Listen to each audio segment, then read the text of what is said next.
Talk. Let's go.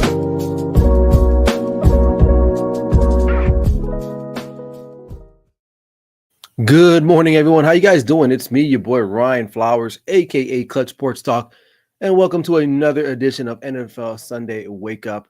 I'm your host, as usual. We are rolling into Week 11 in the National Football League as we are approaching Thanksgiving and the rest of the holiday season. It means there's lots of football to discuss, and as usual on today's show, we got tons to talk about. I got to talk about the Chicago Bears and their struggling, their recent struggles here in the last couple of weeks here in the season. What does that look like for them? What does it look like for Matt Eberflus, Caleb Williams, and the rest of the team? How will they finish out the rest of the season? We'll talk about that today.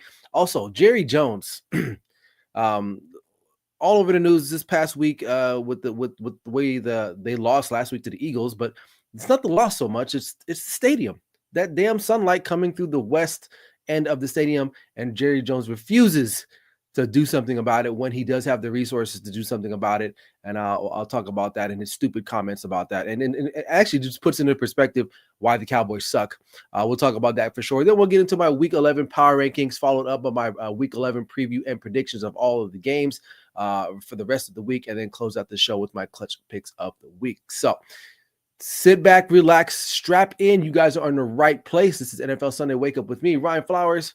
Let's go get it.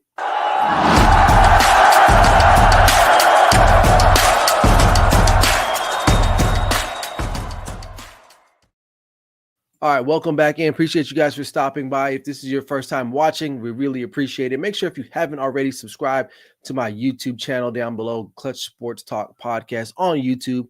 Looking to get to that 500 mark, but I need each and every one of you guys to like and subscribe. So appreciate you guys. And if you guys are in the comments, let me know what's up, man. You got some questions, you want to talk about some things that's not already on the slate for the episode, by all means, drop something in the comment, and we'll talk about it. We'll discuss it. Okay. All right. Let's see. Bears. Let's talk about the Chicago Bears. Rapid decline. And to me, that's an understatement. At one point, I did a segment on the show where I forgot what it was, this show or whatever, my NFL Sunday Matchups episode video, where there was a chance that all four teams in the NFC North could potentially make the playoffs. And at that time, Chicago Bears were 4-2. And since then, they are 4-5. They've dropped their last three to, I believe, Arizona, Washington, and then last week to the New England Patriots. And during that time, they have failed to score touchdowns in consecutive games. They've only managed to score 27 points in those last three games, which is crazy to me, because prior to this losing streak, they were moving the ball before the bye week. I believe when they were playing, Jacksonville in London, they were moving the ball. Everybody was like, okay, Caleb Williams, all right, man, he may be able to bounce back and be that Rookie of the Year candidate that we all were expecting. But since then, it has not looked good. It's been a tumultuous first rookie season for the former Heisman #1 overall pick here with Caleb Williams. It just goes to show, man, that like, you don't know what you're really going to get. Now, I will say this. Is Caleb Williams talented? Yes, I think he is talented. You just don't win the Heisman in college and you're not talented. You got to have some type of talent within you. But it just goes back to what team you go to. And so far, the Chicago Bears have mismanaged the quarterback position year after year after year after year. For the rest of their lives, the Bears fans, the organization will have to kind of realize that they took Mitch Trubisky over Patrick Mahomes, right?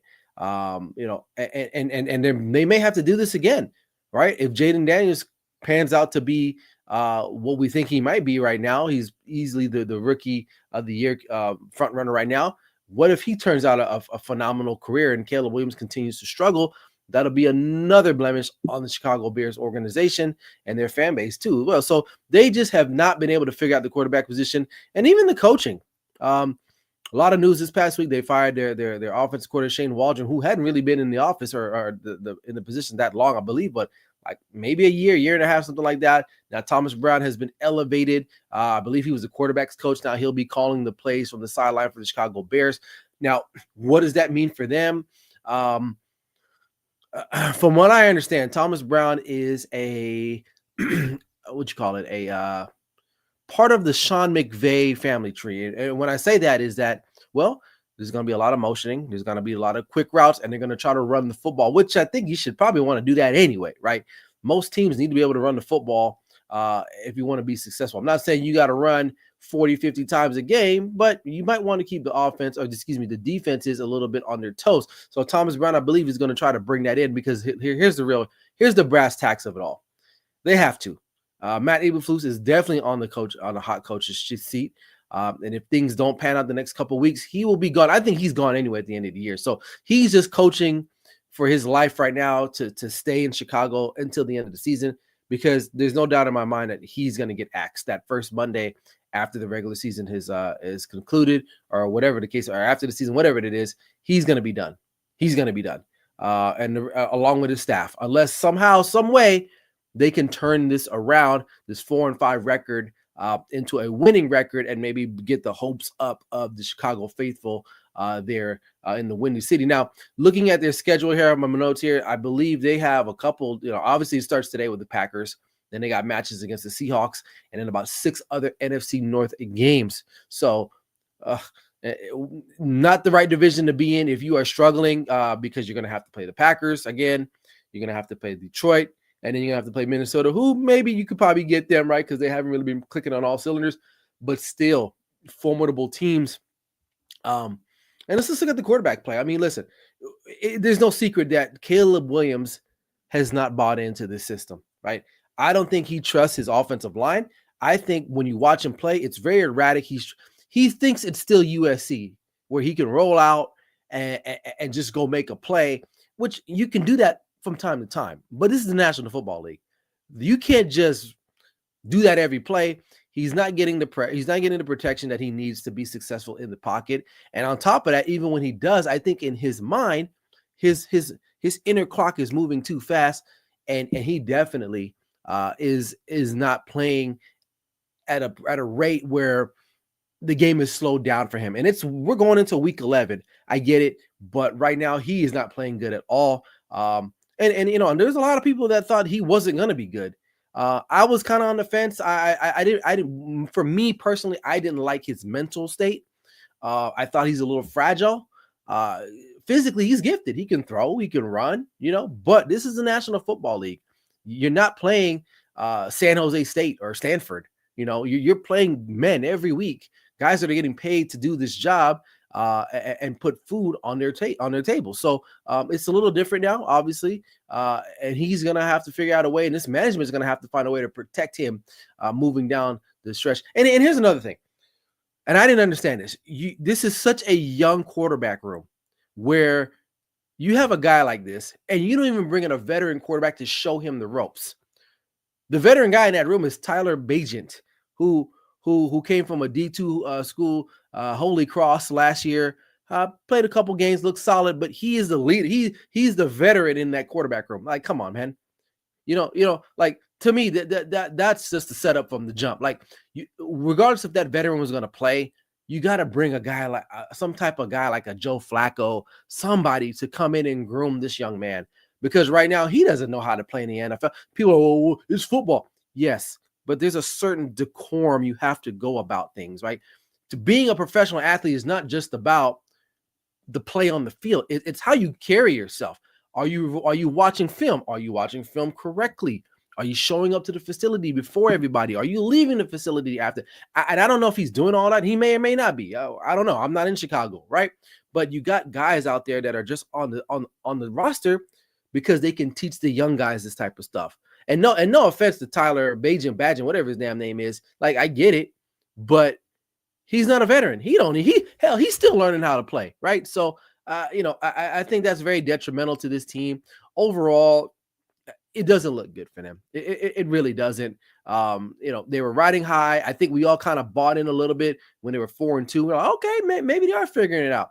But realistically, there's a disconnect all across the board, from the wide receivers to the offensive line to the coaching, and definitely the Bears are not looking good, and the outlook for them is not positive. So I think they'll continue to struggle. I think they'll lose today against the Packers, and they'll be 4-6, and maybe Eberflus gets fired today or maybe next week. But they had to let Shane Waldron go because they needed someone to sacrifice, and he was the easiest one for now.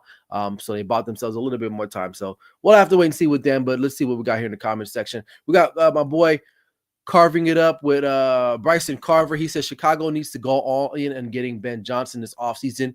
He would be a godsend. Oh, absolutely. I agree with that. I Ben Johnson, what he's been able to do with Detroit, that offense, I think one of the highest scoring offense in the league right now with a young quarterback. I think they would be good with him.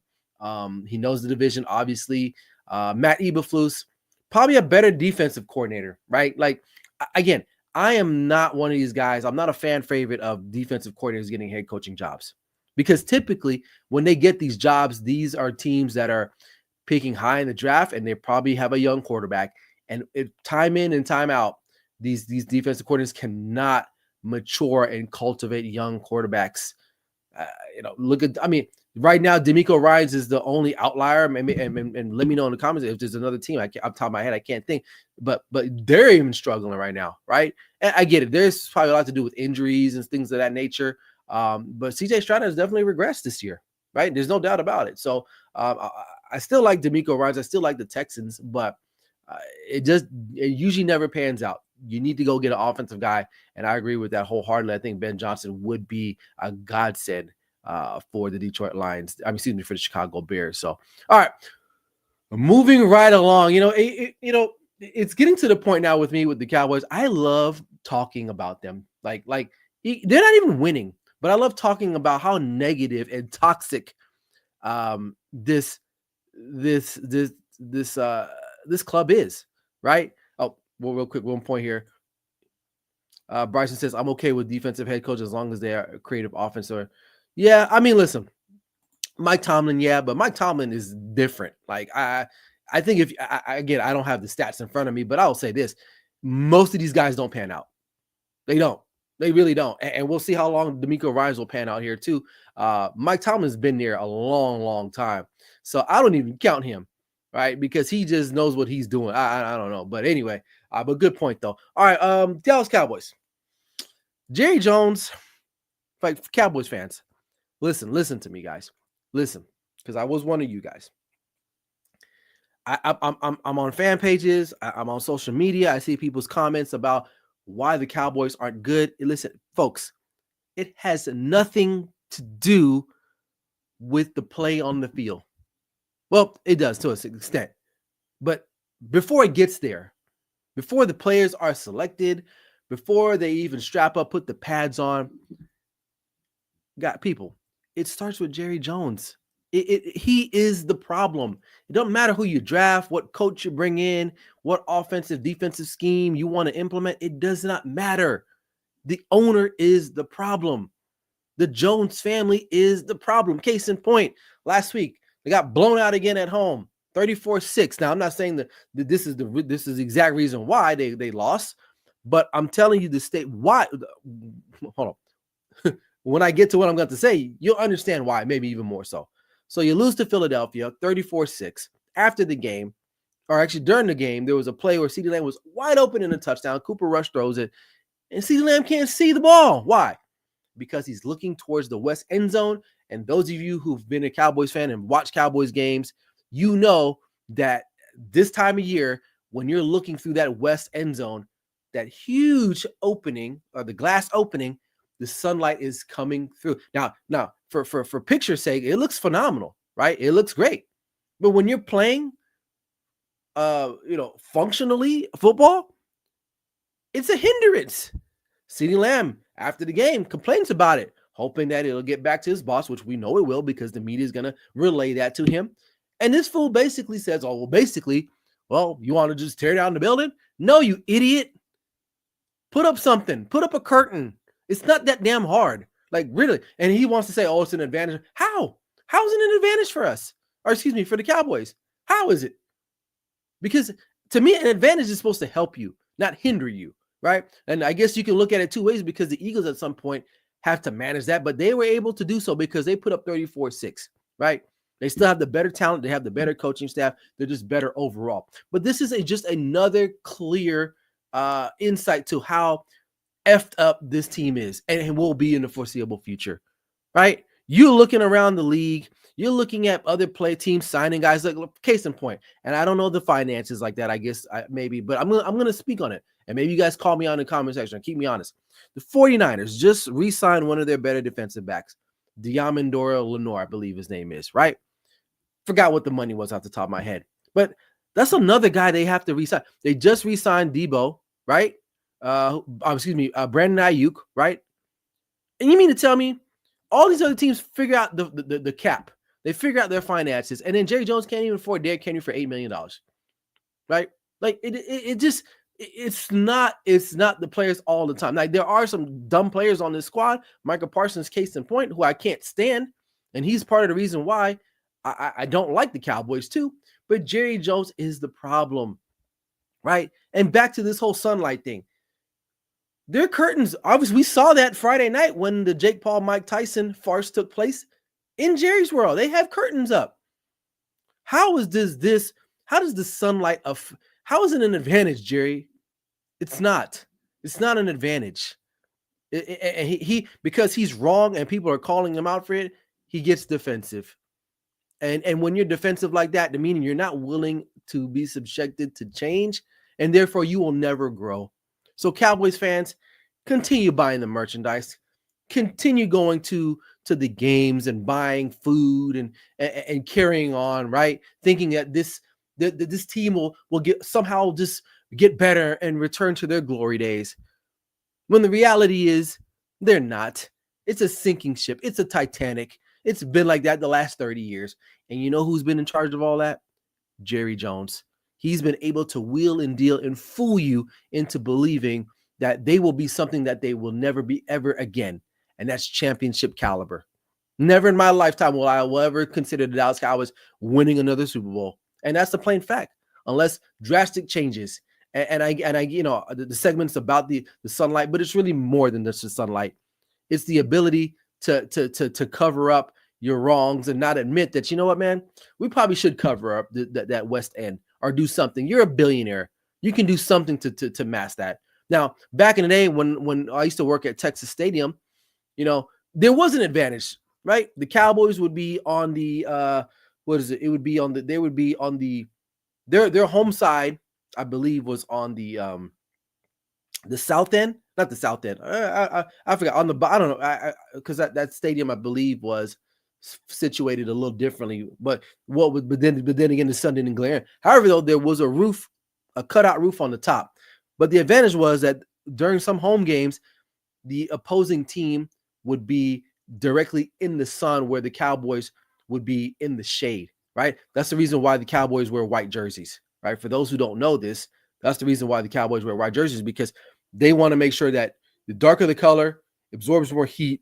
We're going to sit you on the sideline, particularly where the sun is going to shine down on you the whole time, right? That's an advantage, right? Because guess what? The sun doesn't have to, it doesn't bother them. But with this stupid stadium now, the way they built it, okay, fine. You want to build it east to west? Cool, whatever. But come on, like, what are we doing here? So,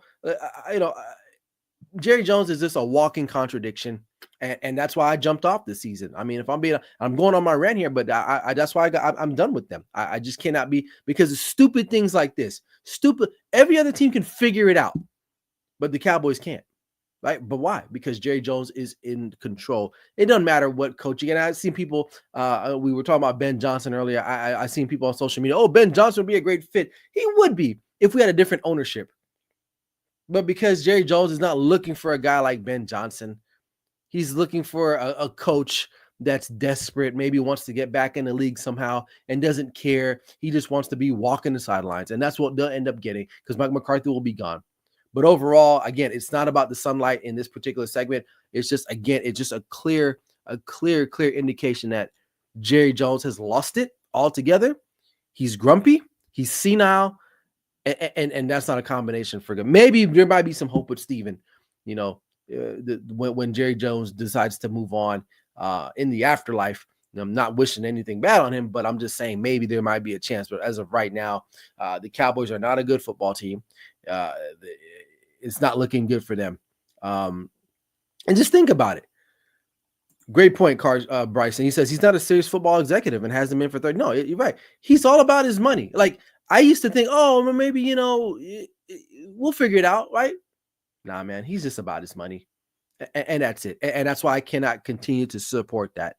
I work hard for my money. I'm not giving them a cent of my money because guess what? The play on the field it's not been good. So, it's going to get worse. It's going to get worse. Bryson follows up and says, and Steven might actually be worse. Yeah. He's cheap. Stephen Jones is cheap too. Again, you got the Niners, Eagles, they're all signing players. But we can't sign Derrick Henry. We can't go out and get guys in free agency. I'm not saying you got to go out and get a whole trough of these guys, but realistically, come on. And you see these teams are winning. They're bringing back Zeke Elliott. Oh, wow. Get the fuck out of here. Like, so, excuse me, but I'm just like, it doesn't make any sense. Doesn't make any sense to me. And you got idiots also. Oh, Zeke still got a lot left. Where? Show me. Oh, he's not getting enough touches. Man, get out of here with that, dude. Get out. Oh, he led the Patriots. Dude, the Patriots were a crappy team too, with no talent on their roster. He's probably one of their better players last year. So miss me with all that, man. Like, doesn't make any sense. So as you can tell, I get really upset because it's annoying. It's annoying because some people are just stupid. It's like, it's like, I don't know. Either way, man, I don't even put myself in another, I just get worked up over it because I'm just fed up with it. But either way, put a damn tarp, curtain, something over the West End. I'm not going to say you're going to win games, but it would probably help you score a couple touchdowns where guys can actually see the damn ball, Jerry. It's simple as that. So, all right. Moving right along, man. Let's get into some power rankings for week 11.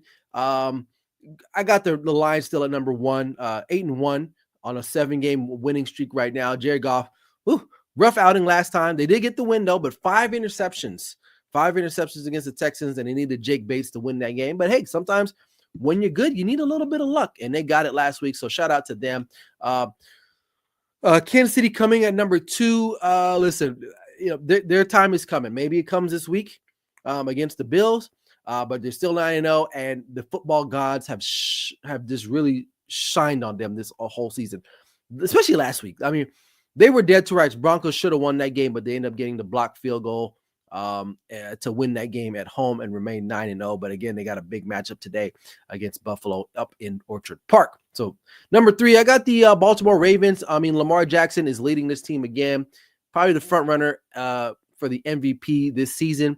Defense, though, is a little inconsistent than most years, especially that secondary. They're not an elite defense anymore, I will say. Got to be middle of the road, bend but don't break. But they can be had. So that's a little concerning for me. But still, the offense, Lamar Jackson, Derrick Henry, surprised Deontay Johnson has not really been utilized a lot in this offense yet. I don't know why they traded for him. The guy literally, I believe, he's only got like 4 targets since being traded there. I'm not sure if that was like an insurance just in case somebody got hurt. Who knows?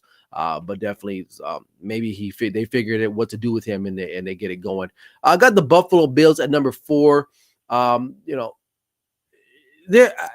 one of those teams where it's like they're gonna go as far as Josh Allen goes, and now Josh Allen is one of the better quarterbacks in the National Football League, so I'm not gonna go against him. This is a very mature team. But defensively, they're a little inconsistent in stopping the run. And that's going to be a problem, especially when you play teams like Baltimore, right? Which they're going to have to do. And even Kansas City can run the football. Like, we don't look at them as a running football team, but they can, especially Isaiah Pacheco is going to be coming back.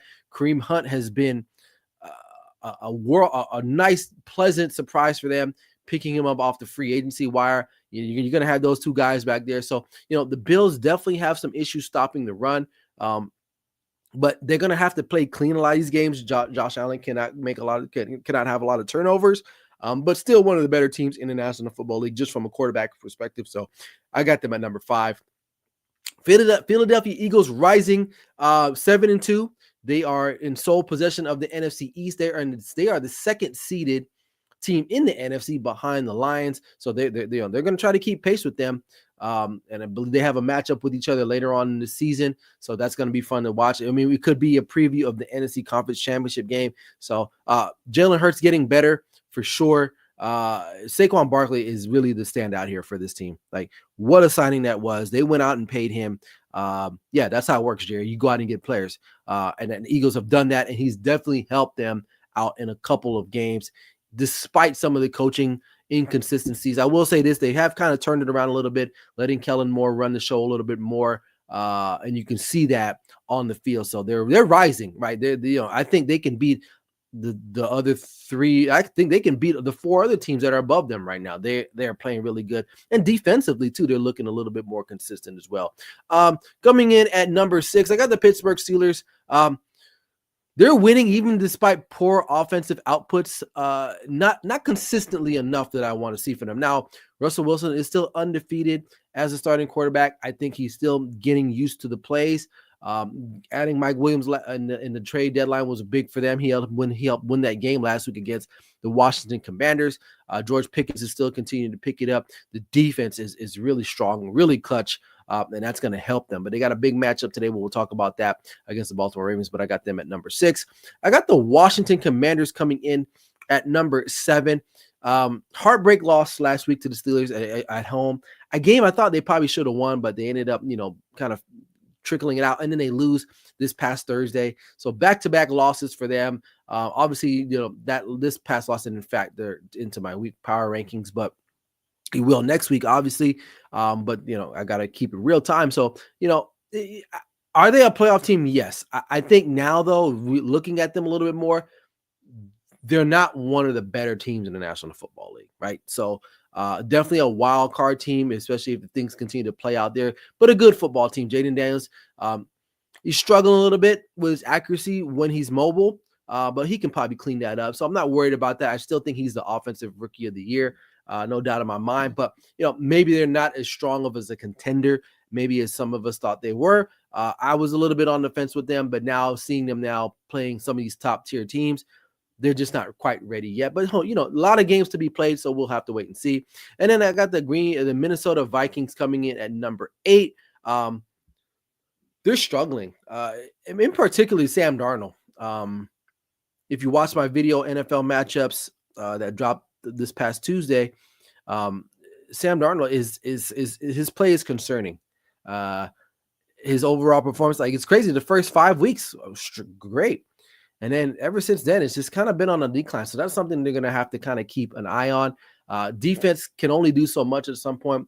He's going to have to start playing a lot better in order for them to make a real run. Because originally I thought they were looking really serious, man. I was like, damn, Minnesota Vikings are doing something. But now Sam Darnold is starting to kind of it's kind of like he's Cinderella. Like the clock has hit midnight and he's resorted back to just being regular. So I don't know with him, but still a good team. And then got the Packers at number 9. Kind of like the Vikings. I mean, quarterback play inconsistent. Jordan Love does have the tools, but he's got to have to play better. And I'm not quite sure that the trade they got rid of Preston Smith. That's going to have some type of impact on their defense, unless they know they got some other guys in the building that can get the job done. I'm not quite sure. But Jordan Love, the interceptions and the penalties late in games is going to have to clean it up. Right? They got the talent to beat a lot of teams, but they're going to have to clean up a lot of the mistakes. So that's why I have them there. And then finally, the LA Chargers, man, have cracked the top 10 here. Listen, I mean, you should beat the Titans, right? You should beat these other teams they should be beating. But you know what? I'll give them credit, man. The defense is getting after it. I really like Justin Herbert. He's been playing really well, very composed, very creative out of the pocket. I still thought they might have tried to go get some type of number 1 wide receiver in the trade deadline. They didn't do that. I guess they like who they like there, but definitely I would have thought that. But overall, I mean, they're running well. Defense is looking good, and Jim Harbaugh has those boys playing some incredible football right now, looking to keep winning. Probably not going to win the AFC West, but at least get a playoff bid in the wild card. Okay. Let's take a look at my preview and predictions of Week 11. Obviously, Washington Commanders lost to Philadelphia on Thursday night. So let's take a look at the Packers and Bears. Real simple. We talked about the Bears struggle early on the show. It's going to continue. Maybe they might be a little bit more creative here on offense with the new coordinator there and Thomas Brown. But the Packers should win this game going away. I believe so. I'm going to take the Packers here. Jacksonville and Detroit. Um, Detroit looking like a juggernaut still in a sense, like they can't be beat even when they play bad or the quarterback is throwing the ball away 5 times, still get the win. Jacksonville, not a good football team. I like the Lions here. Speaking of not good football teams, the Las Vegas Raiders travel to Miami to take on the Dolphins. The Raiders, to me, they're like the Cowboys too. They just can't get out of the way of themselves, especially the ownership there. Mark Davis has no idea what he's doing. The hiring of Antonio Pierce was laughable to me. Not addressing the quarterback situation, thinking Gardner Minshew was going to be the answer. It's like putting a Band-Aid on a gunshot wound. Not going to work out. Miami should win this game at home. And I feel bad because I like players like Max Crosby on the Raiders. Really cool. Seems like an outstanding kind of guy in the community. I see him a couple times here. They practice not too far from me. So I do see him run into him at the gas stations here sometimes. But really cool guy, but he needs to get out of there. But I like the Dolphins in this one. LA Rams taking on the New England Patriots. Patriots coming off a good win last week against the Bears. Drake May outplayed Caleb Williams. The future is it? Well, I say it's bright in New England. I won't say it's bright, but I think they got something to work with if they can protect him and maybe draft a receiver, some more weapons out there. Maybe they got a chance. But today, I think the Rams are gonna they're feeling it. They're feeling it. I think they really need to come in and win this game if they want to keep pace in the NFC West. So I like the Rams in this one. Cleveland Browns taking on the New Orleans Saints. Jameis Winston comes back to his former team, which kind of ended weird, right? I believe last year there was a game where he was the quarterback. The game was over. They should just kneeled on it. He ended up changing the play, and they scored a touchdown. And I forgot what team they were playing against, but the opposing coach was not happy with Dennis Allen. Dennis Allen was like, I'm sorry, bro. Like, I did not know that he was going to do that. And so, Jameis Winston's caught some flack for that because that's kind of what Jameis Winston does. He's kind of like the town fool. But Saints coming off a really good win last week, a game that I didn't pick them to win, but I did say, though, there would be juice. I went against my own conventional wisdom. When you have an interim coach, that first game, the players are going to be up for that, and they were. They played the Falcons really well, got the win. But this week, I think they're going to come back down. I think the Browns are just going to be a little bit better than them, so I'm going to take the Browns to win that game on the road with Jameis Winston. All right, big matchup here. Baltimore Ravens taking on the Pittsburgh Steelers, NFC North division rivals. Both teams looking to plant their flag here in the AFC North. Steelers, man, they have owned the Ravens the last couple of years. I don't have the stat in front of me, but from what I remember reading a while ago, out of like the last 6 or 7 games, they've won like 5 or 6 games. The Steelers they've got their number. So they're at home. The defense knows they know this team very well, right? Both the coaches know each other. At least they've been coaching each other at least since I can remember, back since like 2008, something like that. So very familiar with each other. I still like the Steelers at home to get the win, even though it's going to be a close one for sure. All right, Minnesota taking on Tennessee. This is kind of a weird one. Tennessee is like one of those weird places where they're not a really good football team, kind of like Jacksonville, though, but they will get a game at home where things will go right for them. However, though, I think the Vikings, despite Sam Darnold continuing to make mistakes, I think they get past Tennessee this week. Indianapolis Colts taking on the Jets. Anthony Richardson is back as a starting quarterback for the Indianapolis Colts, which I don't know. Joe Flacco really disappointed me. He had not played really well the last 2 weeks after they benched Anthony Richardson. But they get to take on the Jets, who aren't really good as well. Defense is a shell of themselves. Aaron Rodgers he's done. They're cooked. But I think the Jets still win this game. Just because Anthony Richardson is not better than Aaron Rodgers at this point. And Aaron Rodgers is not that good either. But Anthony Richardson, to me, is not a great quarterback. I've jumped off his bandwagon. I thought he was going to be able to do something with Shane Steichen, but apparently he just can't. So, but I like the Jets in this game. Atlanta Falcons heading to Mile High to take on the Denver Broncos. Broncos coming off of a close loss. Let's see how they bounce back against the Falcons. I think the defense will be too much for Atlanta. That high elevation Denver Broncos defense is really, really good. I think they'll be able to get Kirk Cousins, at least force him into some situations. So I like Denver in this particular. And Bo Nix is not playing really bad either. He's actually playing pretty good. Pretty good. So I like the Broncos. All right, NFC West battle here at Seattle Seahawks taking on the San Francisco 49ers. Listen, like this division is still close. I think if anyone's on the outside looking at it, Seattle, they don't play the 49ers very well in San Francisco or wherever they play, Santa Clarita, whatever the hell they play at, wherever Levi Stadium's at. But I like the San Francisco 49ers. Christian McCaffrey makes his home return after being on IR for the beginning of the season, comes back home in front of the 49er faithful. I think they get the win over Seattle. And Seattle will kind of continue to slide there in the NFC West. Probably the biggest matchup of the day outside of the Ravens and Steelers game is the Kansas City Chiefs and the Buffalo Bills. Kansas City has not played well really offensively all year. A little inconsistent. Some games where you're like, okay, Patrick Mahomes really looking good. Kelsey kind of coming on. They still don't have like that number one wide receiver threat. I still think they're relying on DeAndre Hopkins to kind of get back into form. It's a good pickup, but I'm not sure if he's going to be the guy. However, those defense is really good, led by Chris Jones, guys like that. They own Buffalo like the last couple of times. Now they've played each other really close, that's for sure. They know each other. I'm not going against Kansas City until they lose. I'm not going against them. So a lot of bettors are going to say, well, this is probably the day. So I'm taking the Buffalo Bills. Not me. I'm not going against them. So I'm going to take the Chiefs in a close one. And as for Sunday Night Football, Cincinnati Bengals on the road in LA taking on the LA Chargers. Just talked about them. They just cracked the top 10 of my power rankings. Bengals, man, like offensively, they're doing all they can. Their defense is just not really good, man, unfortunately.